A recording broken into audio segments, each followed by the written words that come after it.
Well, hello guys, and welcome to Gentlemanly, the podcast for men who refuse to fade. I'm Troy Francis. I'm the author of 11 books, mentor to thousands of men all across the world, and your guide to power, presence, and the mythic art of remaining dangerous long after other men have softened into safety. This isn't therapy. This isn't pickup. This is truth. Raw, unapologetic, and potent. So with that, let's get into it. Romance is a luxury for the ruthless. So this is a topic that has been on my mind, well, I mean, constantly really over the past 20 years. But I mean, it's certainly been on my mind recently. And it's something I've been talking to my friend James about quite a lot, because what you will notice, you're probably aware of this already, is that men are the true romantics.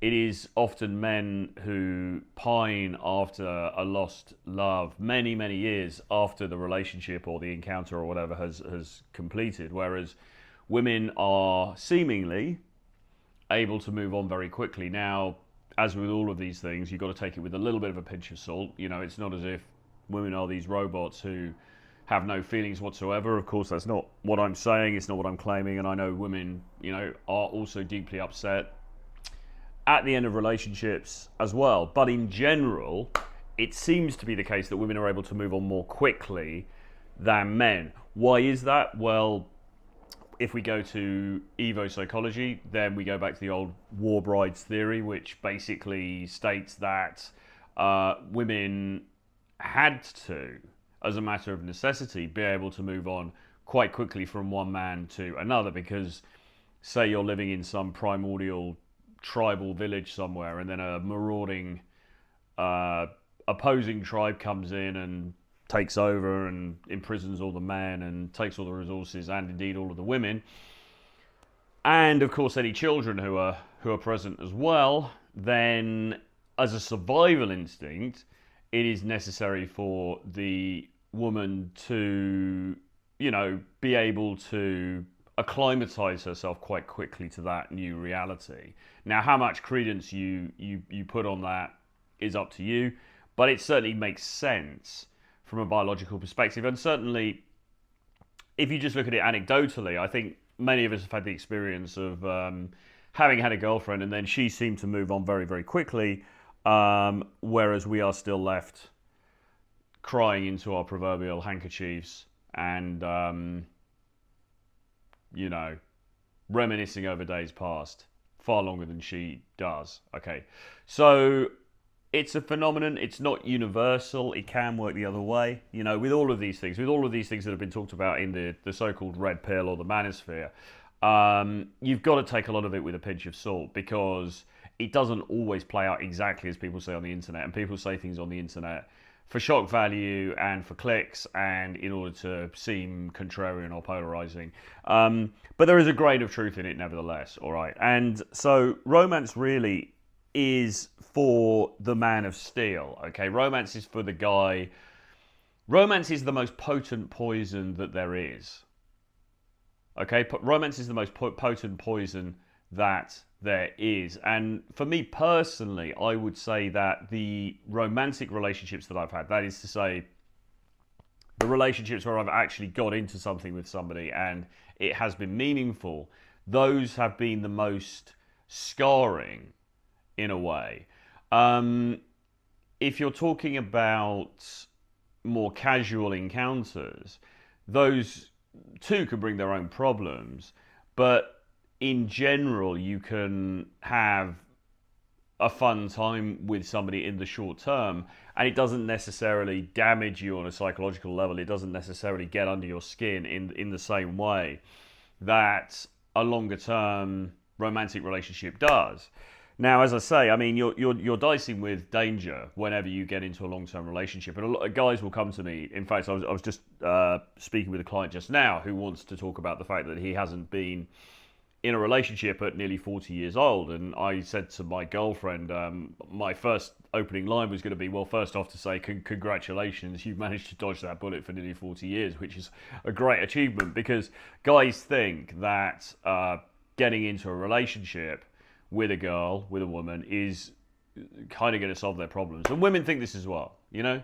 Women think this as well. We think that we find that person, we find that other, we find that perfect other, and it's going to solve all of our problems. And that's not necessarily the case. In fact, often, what is the case is that the onset of the relationship is the onset of just more problems, just problems of a different variety, because now we have to deal with, you know, somebody else's mood, somebody else's psychological state, somebody else's requirements, etc., etc., etc. So there's no easy ride out there, okay? But if you're going to be a romantic, and listen, guys, I'm an unashamed romantic, okay? I'm probably what you might call a jaded, cynical romantic, but nevertheless, I am a romantic at heart. That is to say that I take this stuff very seriously. When I do get attached, which isn't very often, particularly as I've gotten older, I've become more and more avoidant. You know, I've tended to push people away more. But when I do get attached, which does happen and has happened over the years, I tend to get very, very attached and very enmeshed with that person. And that's great while things are going well, but obviously it's not so great when things aren't going well, or if, for whatever reason, the relationship comes to a close. So sentiment is wasted on the passive, okay? Only those willing to risk everything get the real thing. And I suppose, going back to the title, romance is a luxury for the ruthless.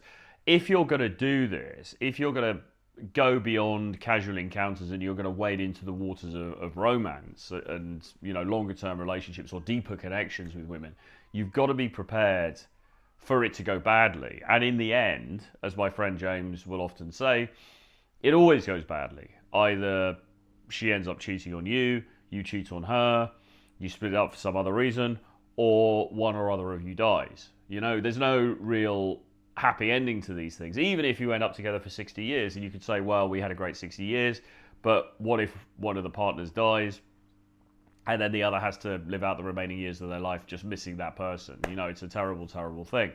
And we see it all the time, you know? We see it all the time. And often that other partner, particularly if it's a guy, won't actually live a lot longer than when his spouse dies. So, you know, we come into this world alone and we leave this world alone, okay? And romance is a salve. It's like a sticking plaster that we can stick over the wound for a short period of time, but we also have to have that steeliness about us, that ruthlessness, because we are wading, as I said, into dangerous territory here. This is not a safety haven, right? And people, again, naively, guys think that a relationship is like this safety haven where you go and you get sucker and you get looked after. You know, you get kind of like she'll hold you to her breasts, and maybe she will if you're lucky, but you know what I mean. She'll kind of hold you and she'll be there for you the whole time. And for a start, we've talked recently on video about vulnerability. I did a video with Les and James in Bogota, Colombia, just recently about vulnerability and the fact that actually showing vulnerability as a guy in a relationship is a very bad move. So you've got that on the one hand. And secondly, you've just got the fact that inevitably relationships bring problems with them. They bring conflict, and relationships don't always last forever, sadly, as much as we might want them to and really wish that they did. So this is where the ruthlessness comes in, because, as I say, this concept of getting into a romantic relationship, it's not for the faint-hearted, all right? You're better off if you're a bit of somebody who bruises easily, let's say. And I certainly am. I mean, I think I've toughened up over the years. I think I'm a lot more, you know, you suffer the slings and arrows of outrageous fortune for so long that in the end, maybe you do get a little bit dull to these things. Maybe you do get a little bit tougher, but it's still painful. It can still be painful. It can still hurt. And so if you're going to get into something, you need to have that steeliness about you. You need to have that ruthlessness, that James Bond ability to walk away at all times. And that's not easy to cultivate. And I think people who are younger or people who are less experienced in the dating game tend to find that they have a problem with this, because they will fall in love very, very quickly with the first woman who shows them some, you know, attention, who seems to like them, who will touch their private parts, let's say, and is pretty and is nice and kind. And look, the problem with that is that's all great. You know, you meet this girl, she's attractive, you know, the sex is good, you guys get on well, and you think, okay, this is great. But everybody is on their best behavior at the beginning, right? Everybody is on their best behavior at the onset of a relationship, okay? Both men and women, we put on a good show, we put on a good front right up front at the start, all right? That person that you think is all sugar and spice and all things nice on, you know, week 2 or week 3 or month 2 may not be quite the same 6 to 8 months down the line, okay?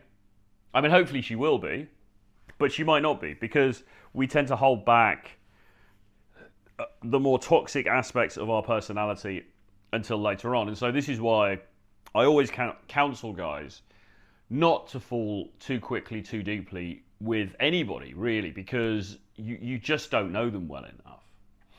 And even then, I was talking to a client about this in Colombia, even then, the very concept of vetting, which gets talked about a lot in dating advice, you know, so vet the person that you're going to be with.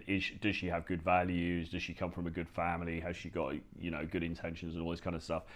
I mean, yeah, by all means do that. You should do that. That's sort of due diligence. You should be like considering those things and looking at those things and looking at her behavior and figuring out if it fits in with what you want in a partner. I mean, if she's, you know, at the party for 72 hours over the weekend and she doesn't answer her phone, you know, and that happens on the regular, then that's probably not somebody that you really want to be in a long-term thing with. I mean, she might be a perfectly nice person, but that for me would be a deal breaker. Okay, so, you know, yeah, for sure there are certain things that you can look out for, but what is very hard to guard against and what is very hard to vet for is how somebody is going to be in 3 years' time, in 5 years' time, in 15 years' time, okay? Because for a start, we change, people change, circumstances change, and life tends to throw a lot of shit at you.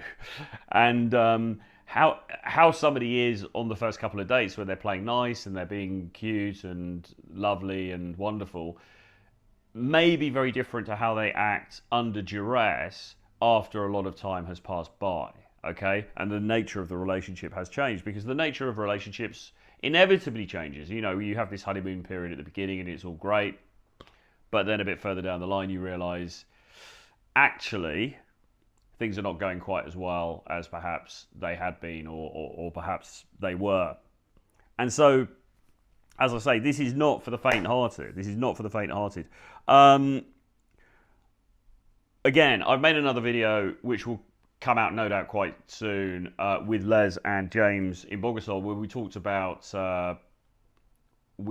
vulnerability and the dangers of vulnerability in a relationship. I think personally, tactically, you can be vulnerable to some extent, and I think there are times when, and I'm speaking from my own experience now. I'm thinking about I was in a very, very low place last year, and I was pretty vulnerable with my girlfriend, and I kind of had to be. There was no choice, because I had to explain to her what was happening with me. Otherwise, she just wouldn't have, you know, my behavior would have made no sense. So I think there are times when vulnerability can either be used as a tool sparingly, or it's just necessary, you know, to explain to somebody what's happening and why things are going in the way they are. But it should be used very, very sparingly. And on the whole, it's something that should absolutely be tempered. Now, softness also only works when it's backed up by strength. And in the situation that I described with my girlfriend last year, right? So I was going through a really bad time for various reasons.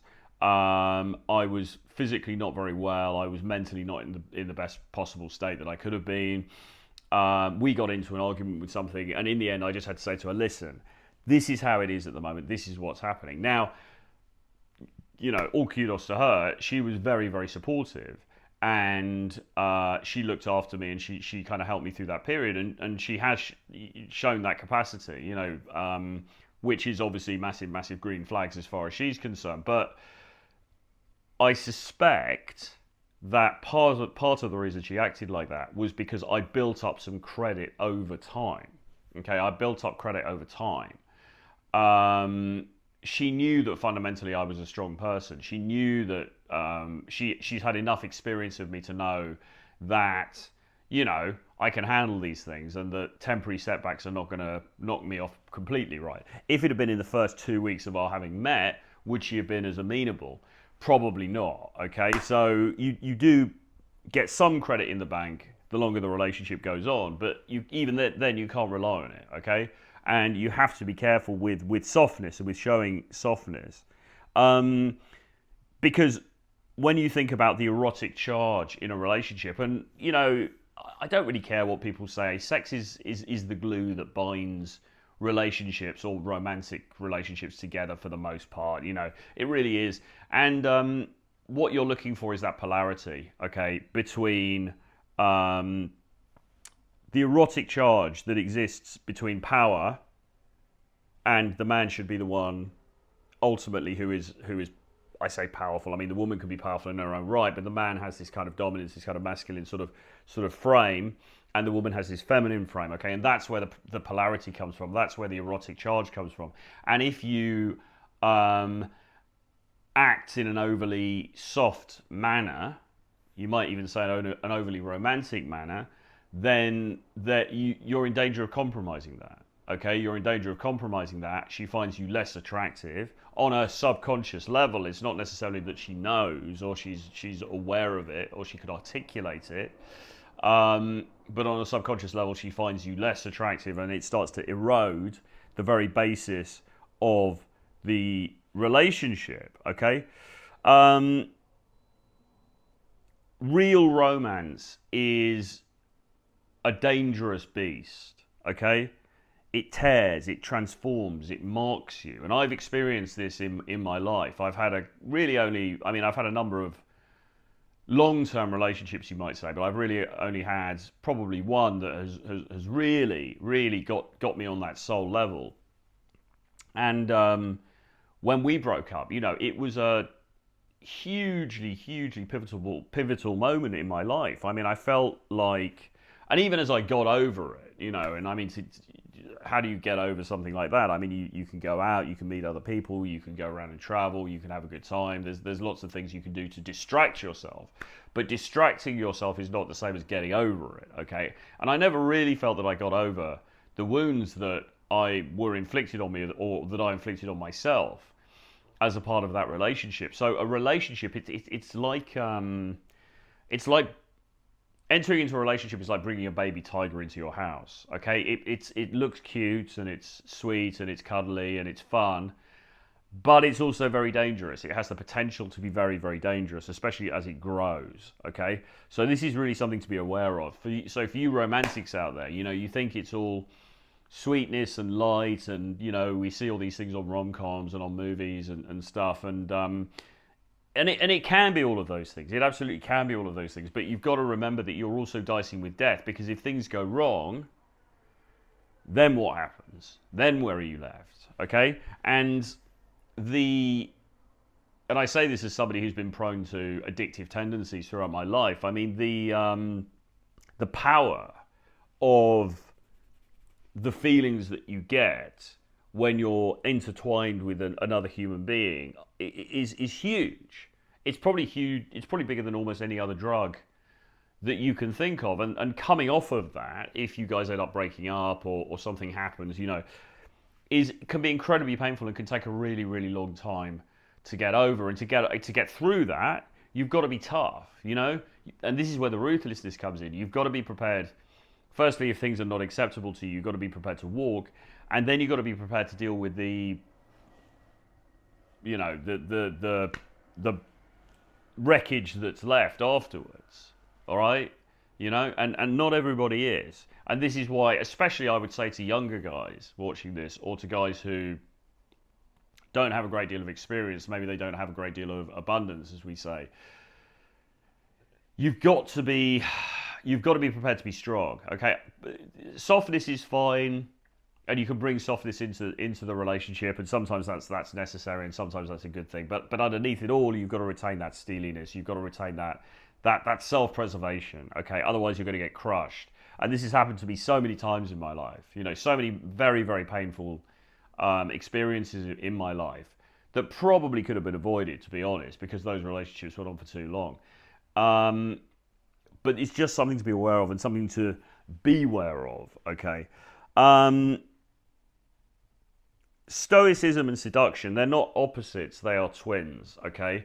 So we are looking, or maybe you're looking for a girlfriend, or you're looking for a lover, or you're looking for a series of lovers, or whatever it is, okay? And that's fine, that's great, but you have to bring a certain stoicism along with that as well, because either you're going to suffer rejection, and rejection happens, it's just part of the process, it's part of the game, okay? So either that's going to happen, and it almost certainly is going to happen from time to time. And then even if you do get into something with somebody, you risk getting caught in that quagmire of that relationship, and then that going wrong, and you being left high and dry and not in a good place. Okay, and again, this is where stoicism really needs to come into play. We talk a lot about stoicism, and I'm almost trying to, I don't want to say shy away from it, because I think it's been so overdone, it's been so over talked about, but it is necessary. It is necessary to almost laugh in the face of disaster, you know? So if we think about Casino Royale, when Daniel Craig as James Bond is with Eva Green, and then she kind of double crosses him and she ends up drowning. And you look at his reaction to that, and he was in love with her, and yet he is very stoic. There's that classic line, "The bitch is dead," I think he says to M on the phone when they talk about it. So that goes almost beyond stoicism to a almost psychopathic lack of empathy or lack of caring. Now, how manufactured that was, as far as his character is concerned, is hard to determine. But I think it was pretty genuine. Okay. Now, we can't all be James Bond. We can't all be Daniel Craig as James Bond. But we have to look towards that. Again, I would also cite Don Draper in Mad Men. In Mad Men, Don Draper becomes divorced from his first wife. She actually cheats on him, and then she ends up leaving him for another guy. Now, fair's fair. I mean, Don Draper had cheated on her all over town for many years, so it was hardly that, you know, his side of the street was hardly clean. Nevertheless, you know, she ended up going off with another guy and basically throwing him out the house, and the guy became stepfather to the children. How did he react? Well, he reacted in a very stoic manner. He just accepted it, or appeared to accept it, at least on the surface, accepted it, got on with the work that he needed to do, did the things he needed to do as far as the children were concerned, and as far as she was, you know, his ex-wife was concerned, and, you know, their situation. And then he married someone else. He marries a very attractive Latina woman, or American Latina woman, whose name escapes me for the time being, and they're together for a while, and they have a good time. And then she divorces him. She gets rid of him. I don't think she cheats on him, but she, in the end, enough's enough. You know, his behaviour is unacceptable to her, and she gets rid of him. And again, you know, he is very stoic about it. He's not crying on the phone to her. He's not sort of spending nights weeping, you know, into his pillow. He is probably drinking too much to manage his emotions. That's another matter we can go into maybe in another video. But he is certainly stoic, and he certainly accepts life on life's terms as far as these romantic relationships, these long-term romantic relationships are concerned. Now, I think, personally, when he splits with Betty, the first wife, I think he is emotionally impacted by it. I remember scenes where, you know, he goes to California and he goes and swims in the ocean on his own, and it feels like he is going through something of a healing process on his own that he has to do in order to retain some sort of equilibrium. But he doesn't show it. He doesn't show it to the world, and it doesn't get in the way of the things that he needs to do, which is basically get on with his work, make money, go out there, make moves in the Manhattan advertising industry, and so on and so forth. And I think that is one of the important things. Somebody very prominent in the space once said to me, he had a long-term girlfriend, long-term relationship, and I said, well, what would happen if it ended tomorrow, if she left you? How would you feel? And he said to me, well, it's not about how I feel, It's not about how I would feel, it's about how I would act. And the way I would act would be to do exactly the same thing tomorrow as I did yesterday. Get up, go to the gym, get on with my work, do X, Y, and Z. Okay? So, again, just going back to the title of this, romance is a luxury for the ruthless. If you want to get romantic, you've got to be prepared to underlay that with a layer of ruthlessness, because that's what it's going to take to protect you and to ensure that you don't get into a very, very bad state. And we do work with guys who've got into very bad spaces over the women that they've been with, and this has happened to me as well, so I completely get it. I hope that was of interest. I hope that was of value to you. I hope that gave you a little bit of an insight. If you enjoyed this, please do give me a like. Please do subscribe to the YouTube channel or on Spotify or on any of the other platforms that this is on. And if you'd like to work with me personally, drop me an email, troy@realtroyfrancis.com. Just put mentor in the subject line and we can have a chat about how we can work together. See you again very soon. Bye-bye.